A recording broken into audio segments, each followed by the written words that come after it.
আপনাদের সবার সামনে আমার বক্তব্যের যে বিষয়টা সেটা হচ্ছে আপনাদের সবার কাছ থেকে সহযোগিতা কামনা করা। এই কুমিল্লা আমার চাকরি জীবনে প্রায় 20 বছরের মতো আমি কুমিল্লা জেলা বাইরে চাকরি করেছি। এই 20 বছর পরে এসে কুমিল্লা জেলা চাকরি করার সুযোগ হয়েছে আমাদের মাননীয় উপদেষ্টা জনাব মোহাম্মদ আসিফ মাহমুদ সজীব ভুইয়া। উনি একরকম জোর করে আমাকে কুমিল্লা জেলার দায়িত্ব দিয়েছেন। আর এই দায়িত্ব নেওয়ার পরে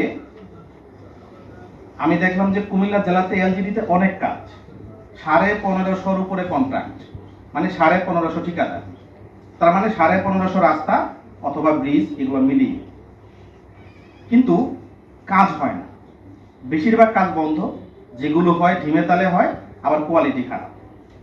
আমি একটা কমিউনিটির সাথে যোগাযোগ করার চেষ্টা করলাম, তথ্য নেওয়া শুরু করলাম, কাজ খারাপ হইলে